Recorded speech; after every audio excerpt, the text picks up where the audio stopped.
Welcome to a new test and teardown video. This is also going to be a repair video, and it is an old Neumann microphone called the M49B, and the power supply here is the NN48A. Of course, this is from 1950 something, so it was already through a few renovation upgrades.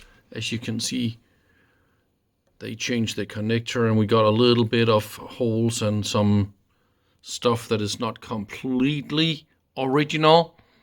And this one here is in my lab due to noise complaints and also due to pattern switch, or the pattern potentiometer is not working.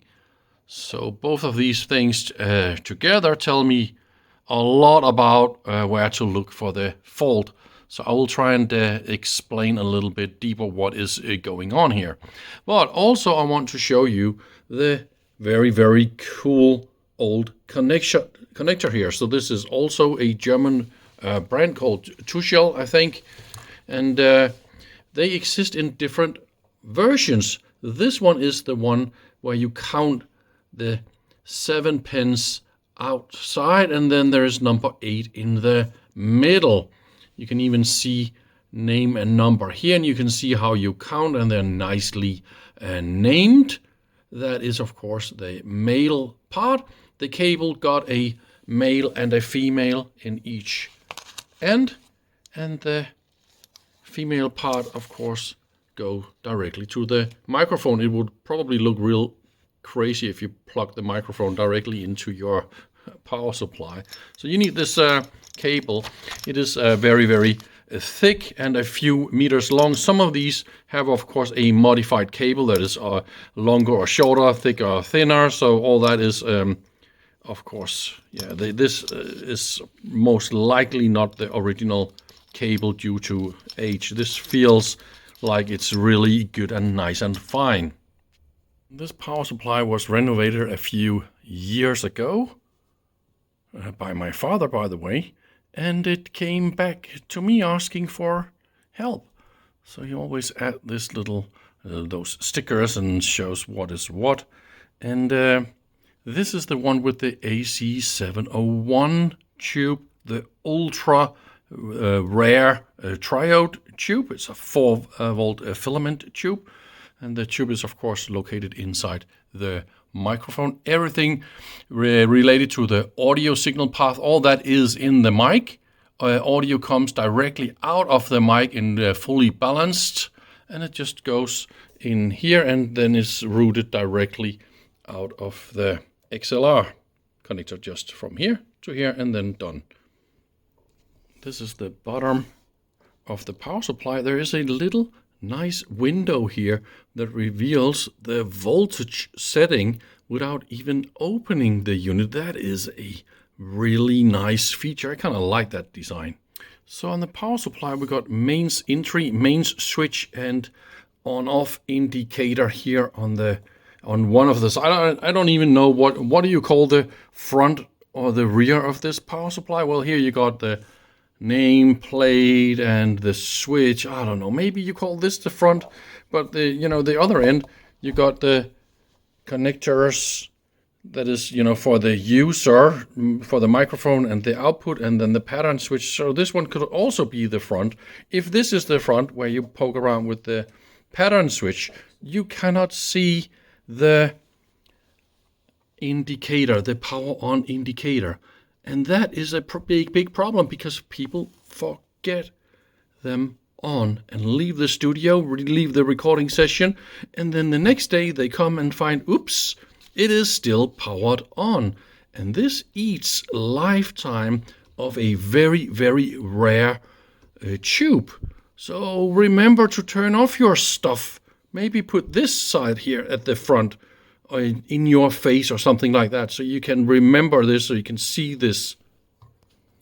Inside the power supply, it is, of course, not a big surprise to find it very well and beautiful designed.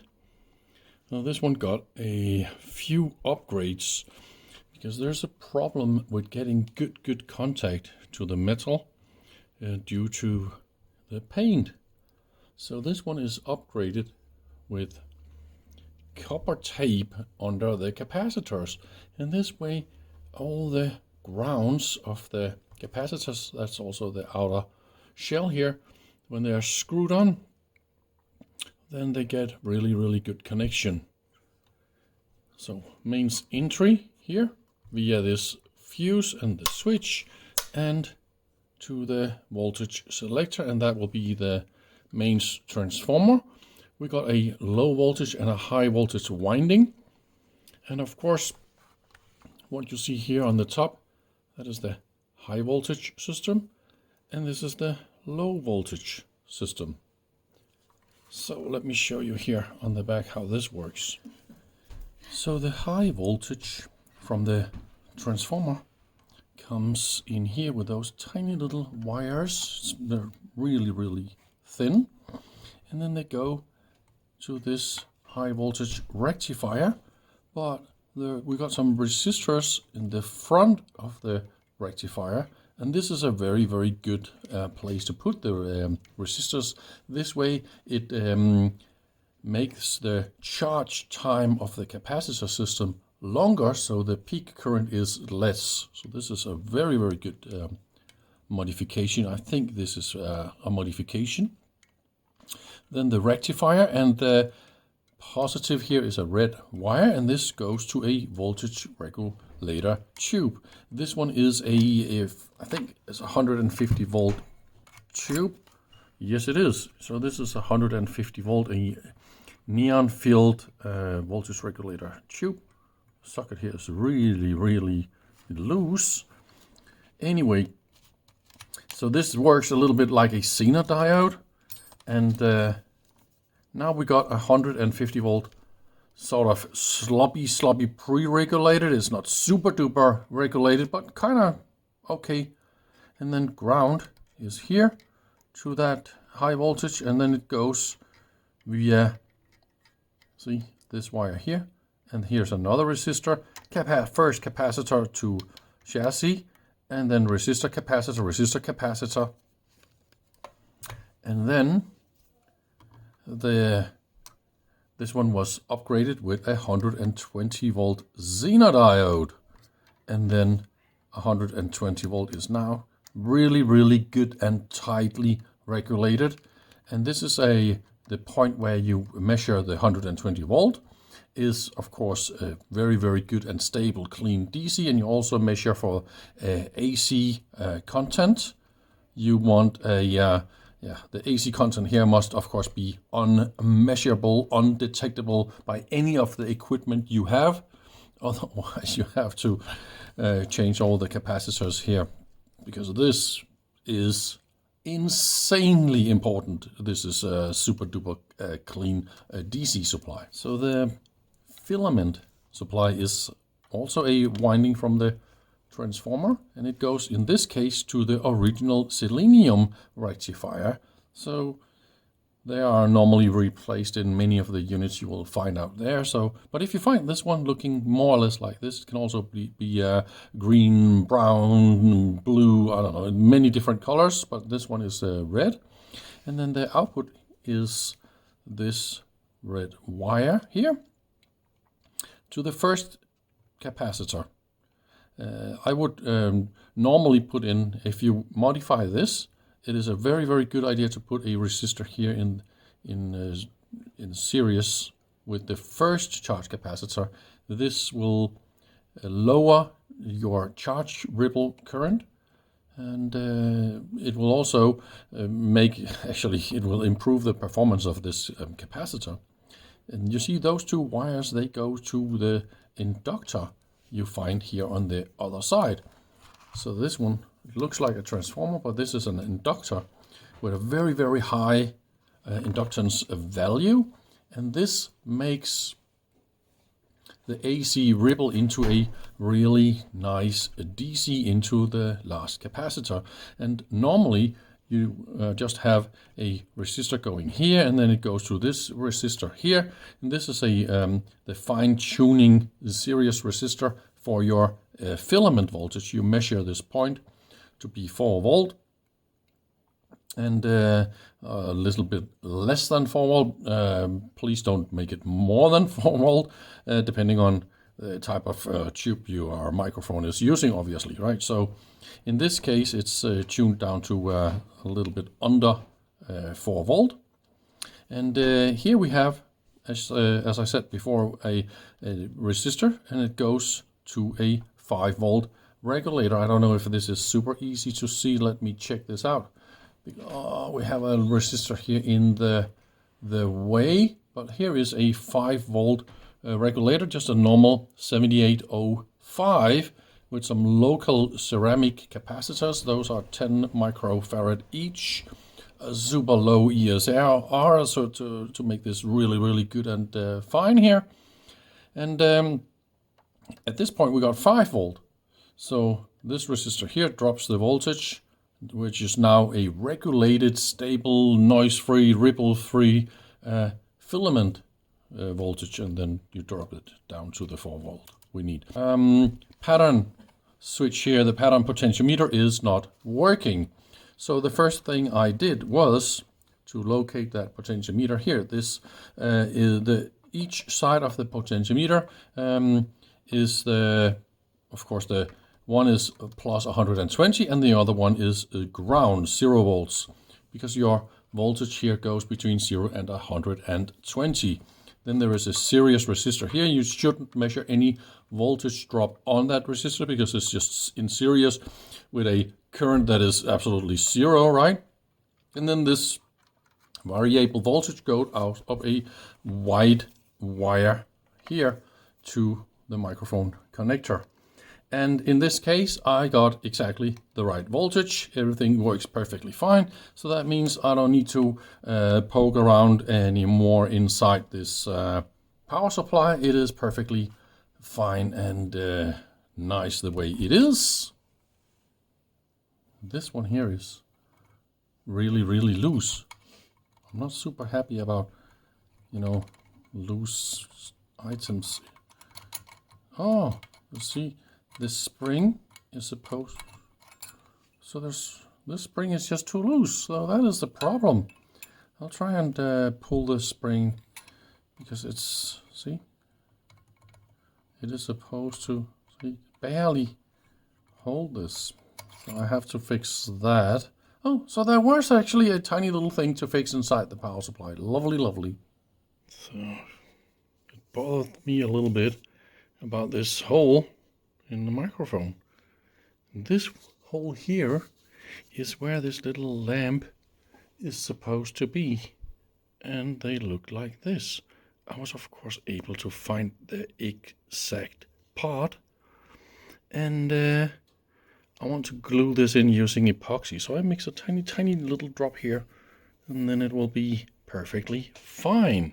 That was some fight to press this thing in. But look, the glue is all the way nicely, finely around there. You can't really see it. So I think this is going to be a nice restore. Inside the microphone, well, to get in there first, I want to show you something. And also probably a little warning disclaimer. I really don't want you to poke around with microphones like this if you are not familiar with microphones, tube electronics, and very, very skilled and experienced with all sorts of fine electronics, mechanics, and really old and special stuff. In fact, please send it to an expert and don't poke around with it yourself.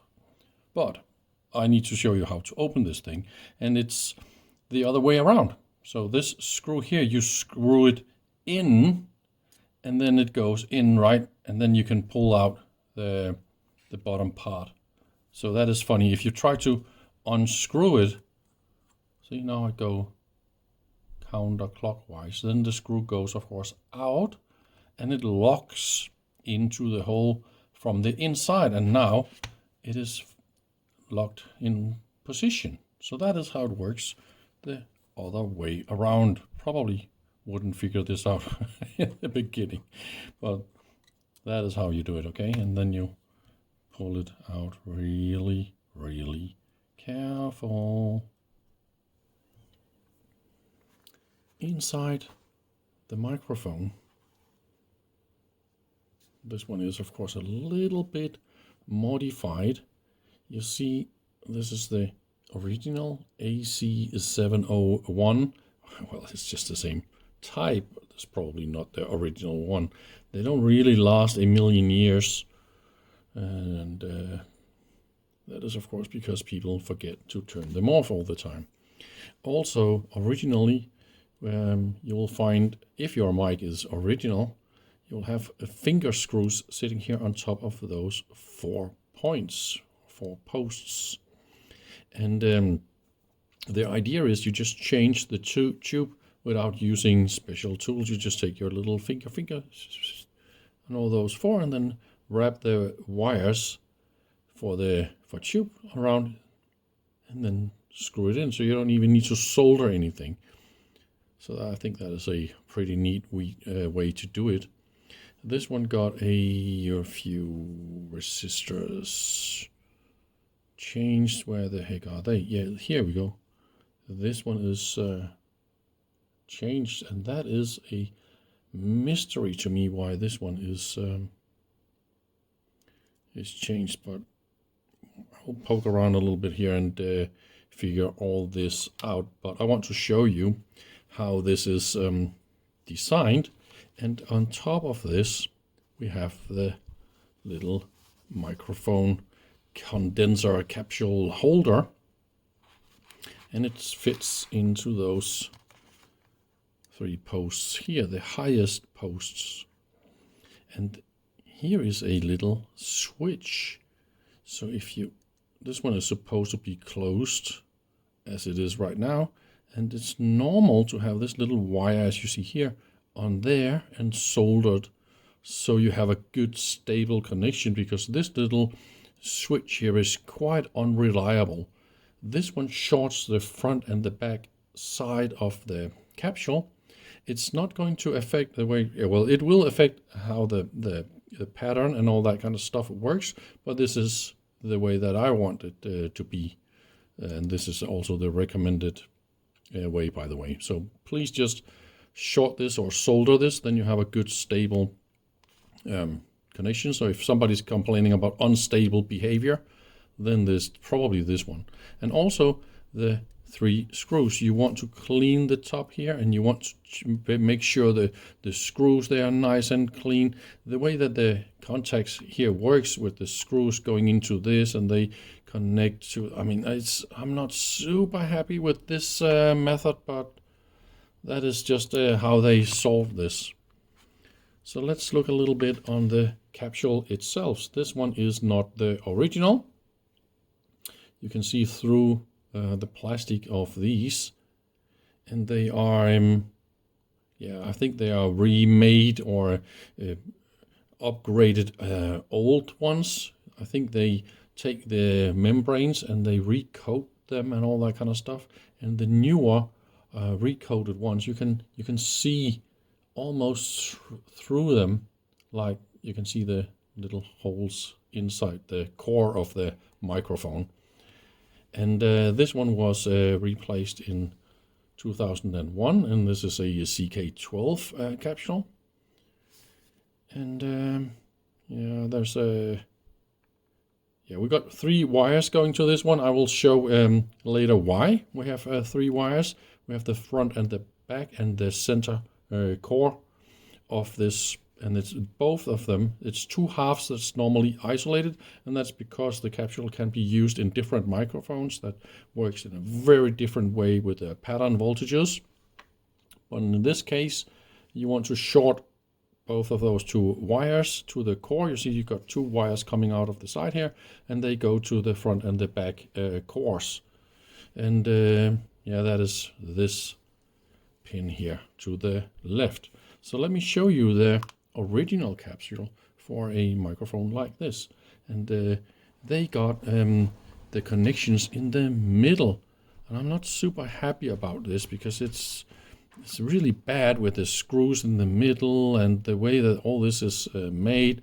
It's also destroying some of the membrane area. And then now you actually have a membrane that is all the way around, and it's not moving in the middle and it's not moving in the sides. And I mean, this whole design is just a disaster. I mean, this is not how you should do it. And this is, of course, why they made it this way. It's much better design. But I can show you, since we got this one is already completely broken, I can show you this piece of plastic here.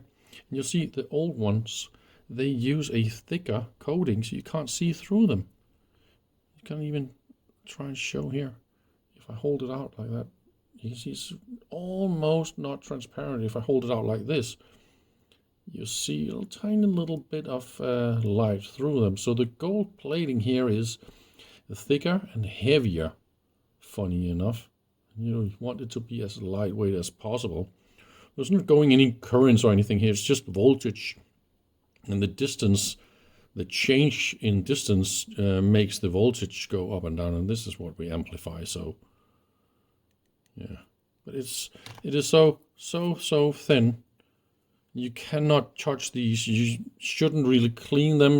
I mean, don't even try. It is that sensitive, the microphone stuff. But here you see, I think this one is, yeah, this one is with a single core. You see, here is the brass part in the middle. So there's a screw here, and then we have a single, the core with the holes in it.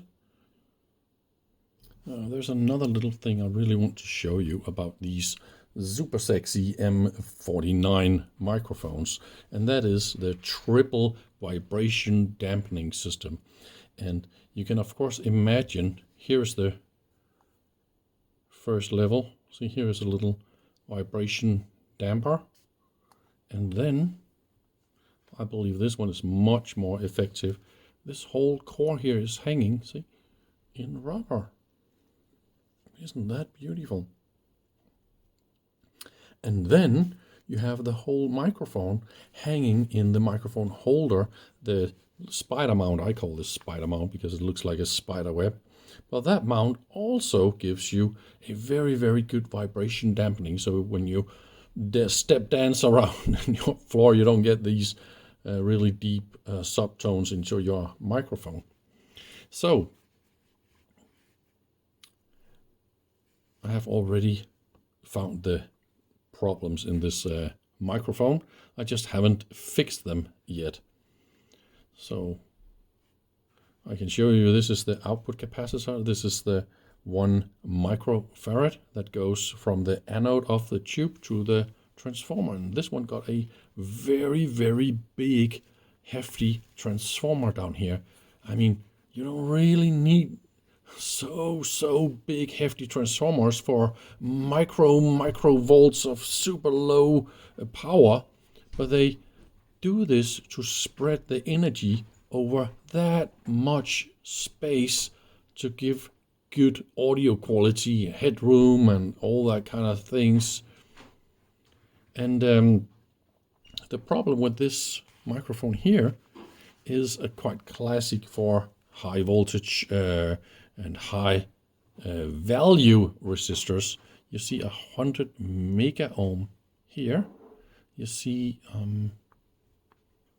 let me see.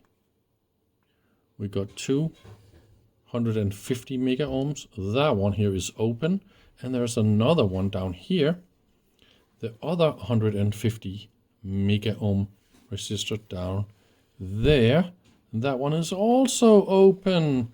And we got two 100 mega ohm resistors right there. And both of these, they are 15% too high. And those are completely open. So you need a special ohm meter, by the way, to measure resistors like this. Normal ohm meters can't do that. So you're a little bit stuck with the very high values of a product like this. Finding schematics of this microphone is a pain in the butt, to be honest. I mean, The more you Google around, you find, I don't know how many different versions of this schematic.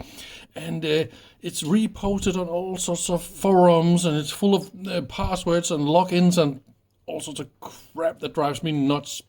But this one fits my microphone almost perfectly, so I'm all right with that. But there's one little thing that I found, and that is this resistor here. This in my schematic supposed to be 200K, but it is 100K. So there's maybe a model or version kind of thing right there. So what I want to show how I found the problem. We got the 120 volts. That is our regulated anode supply, and then it goes via those two quite low, it's just 1 mega ohm resistors, and this makes of course half the voltage.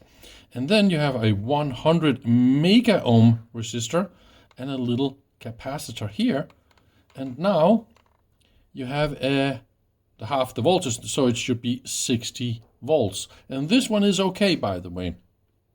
So how do you measure this voltage is okay? Well, you have a source impedance of 100 mega ohms, and a normal DC voltmeter, the digital fluke or whatever kind of voltmeters you want to use, they, like 99% of them, they got 10 mega ohm input impedance. So when you load a 60 volts with 10 mega ohm and you have a source resistance of 100 mega ohms, you could be able to figure out you should have about, let's just say 60 volts, just to say something that is, 6 volts. Okay, so if you have this, then you read 1/10 of that, but of course it's not exactly that, but if you read 5 volts or something like that, it should be pretty much fine, right? And this is what I do.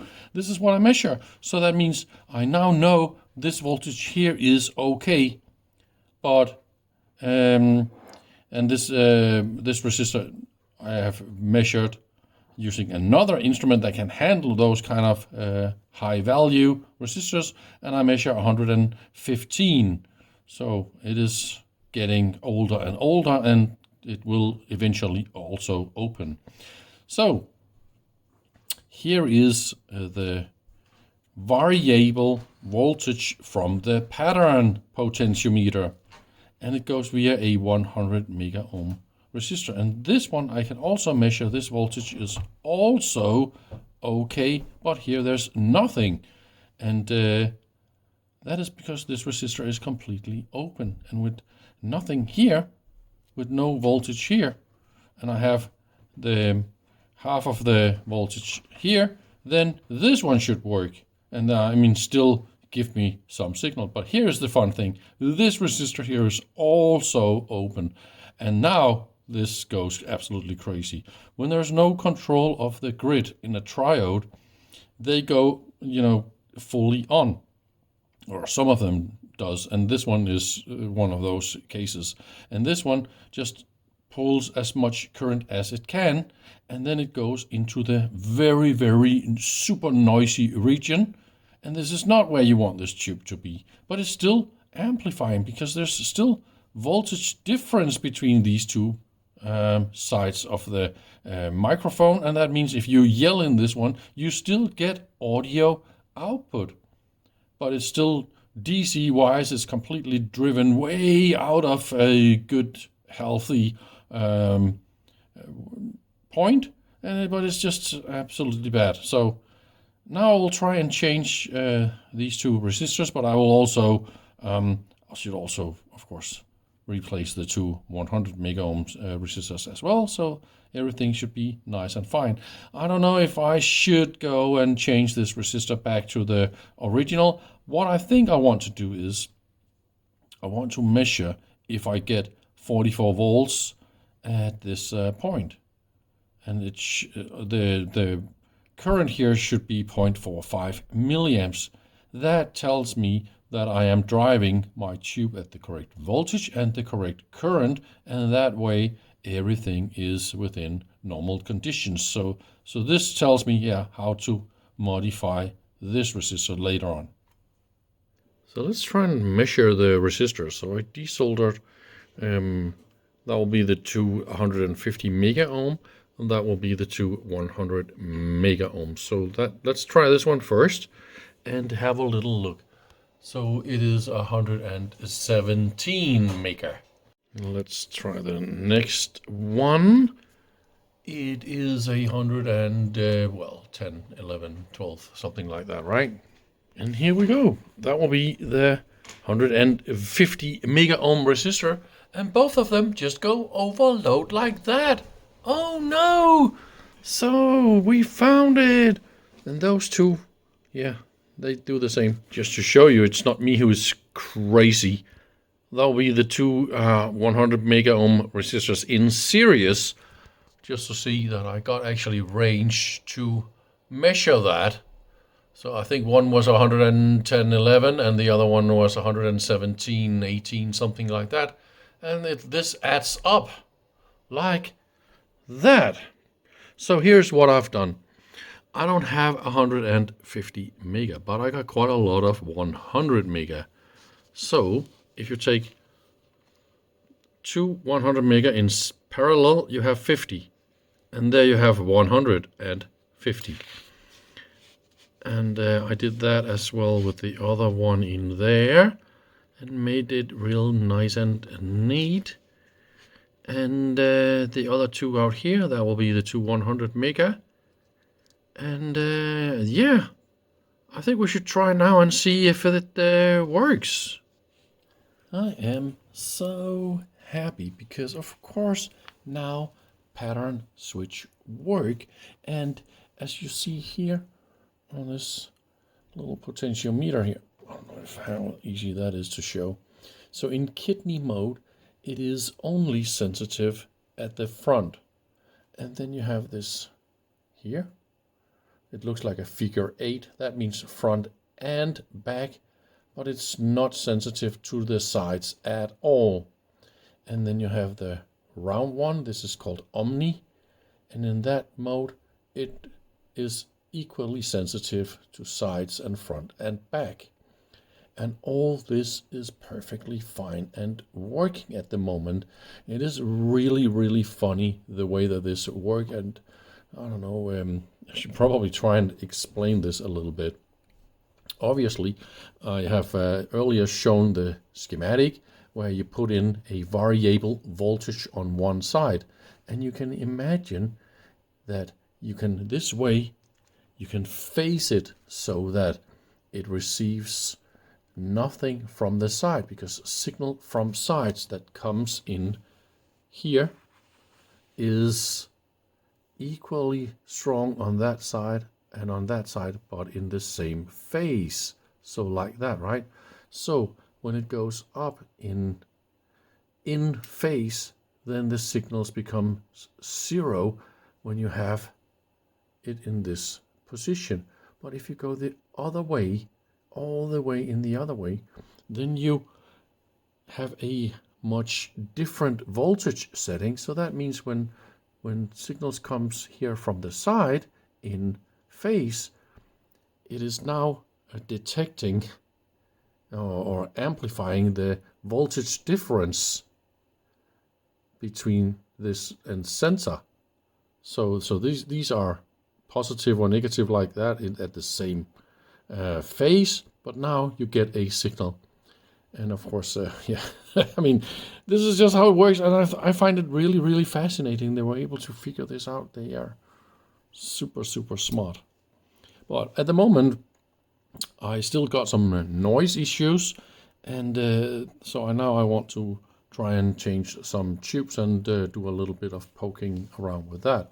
So I luckily got quite a nice little stash of these AC701 tubes, and I think that the serial number we see down here, I think this is 1951, and then 09 is the month, and that will be a serial number for that day probably, or just a serial number of some sort. I mean, if somebody knows much more about serial numbering or date coding on these tubes, please feel free to comment on that.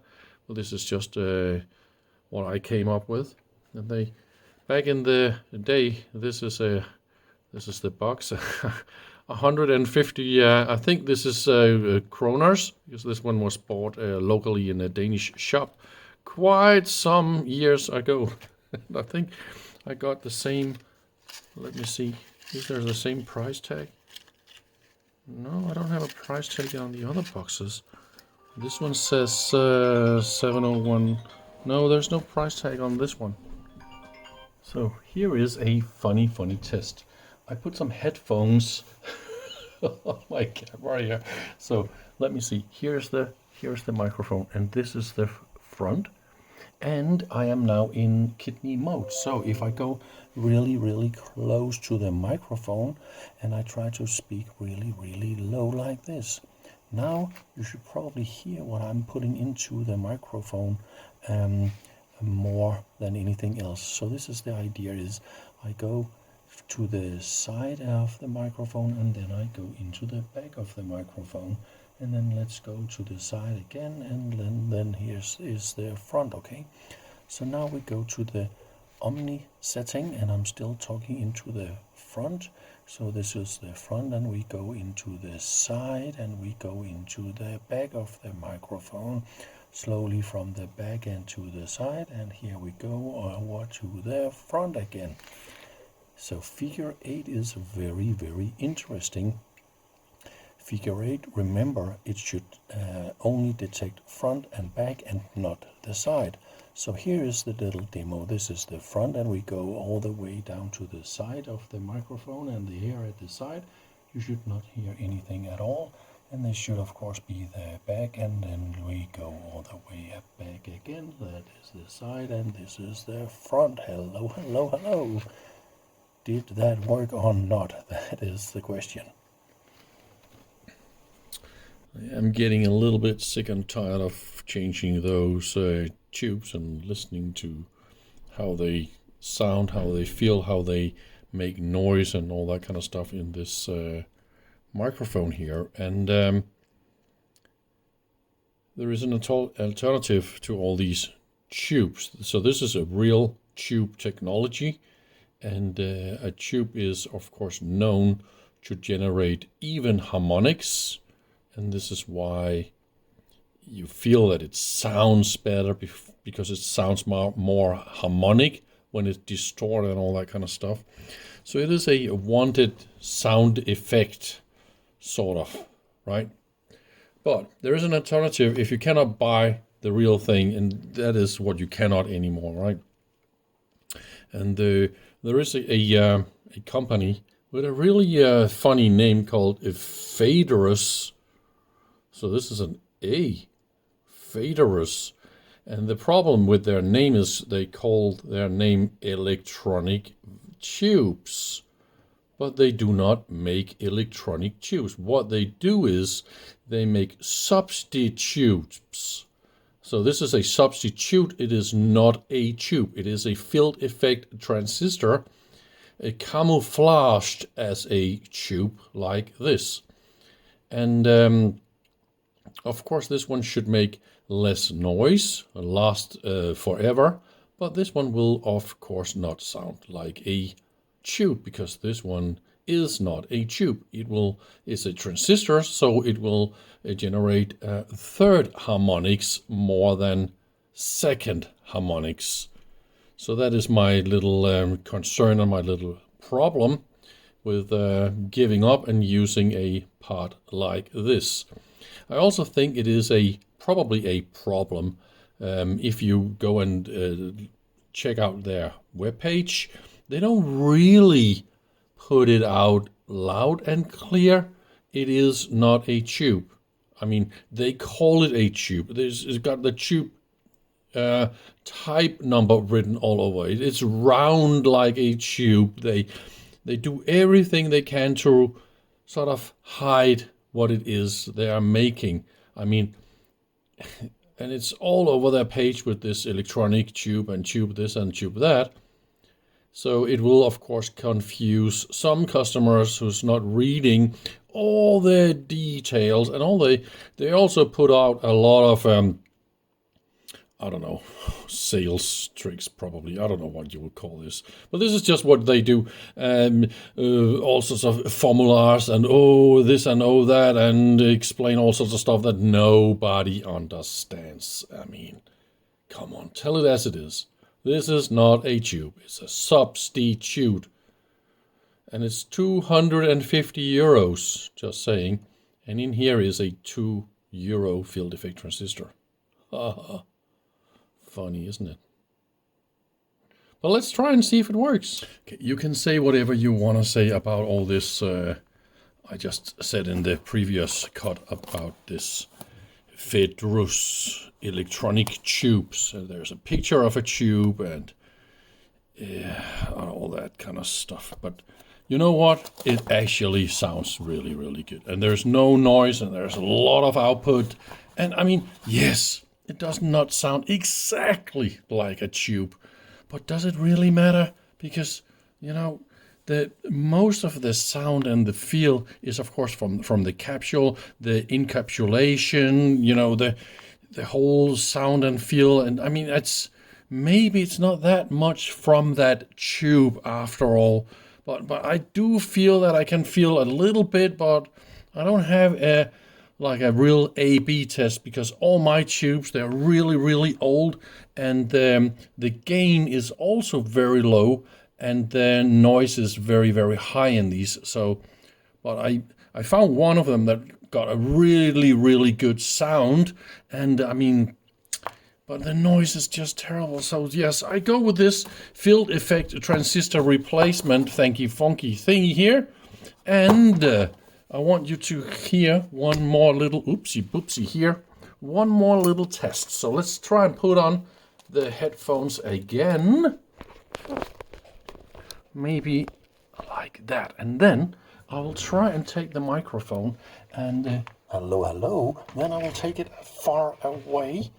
Let's try and do that, and then we can probably listen to the audio from the microphone more alone, I guess. So now I'm out in the room and I'm in front of the microphone. So let's try and rotate it a little bit again. I'm in kidney mode, so let's take, this is the side and this is the back of the microphone. So this means you're now listening to my room, and then I will go, of course, back to the front. So there's plenty of output now and not a lot of noise. So after all, I think I will be happy, and I can send this back to my friend, and he will probably be happy and dancing and making new cool music again. Yeah.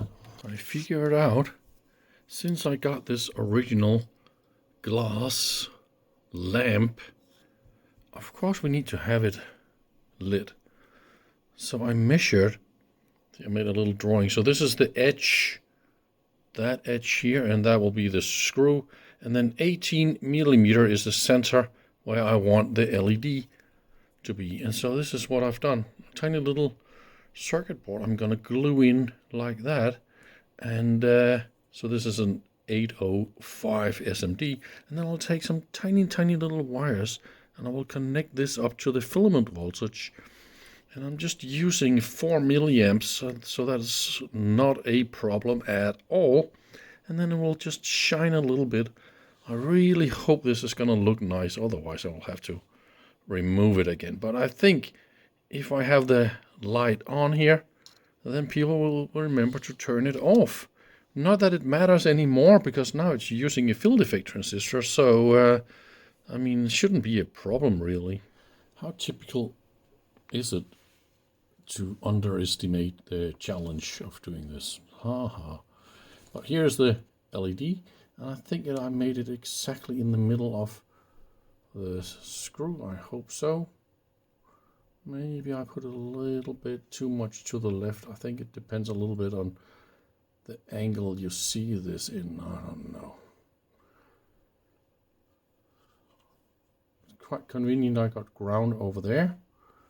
But to get the 4 volt filament voltage out, I needed to to loosen the circuit board, you do that with the screws that's hidden here and here and so on. We got, I think, 4 or 5 of these screws. And then you can lift up this board a little bit, and then I could take the wire through this hole, and then we've got grooves under this circuit board here in this piece of plastic, and then it goes up here to the positive. I hope this works. Otherwise I just wasted another hour. So I think this turned out to be quite alright. The fun thing is that my camera picked this up as orange, but it's really, really deep red. What you see here, this type of red, this is more or less how it looks no matter how I do it. It's just the intensity. I mean, it is really, really weak. Not at all annoying in any way. And the fun thing is this lens type of shape. See, it sort of amplifies a little bit. So when you look at from the side here, it's not at all a problem. And then it goes. So there's a really fancy radiation pattern here. Let's try and turn off the light. Oh, I can probably demonstrate this using a piece of paper. Yeah.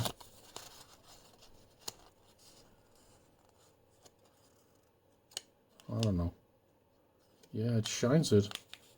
See? Well, that is definitely nice. I'm really, really happy about it. Anyway, I think I'm done.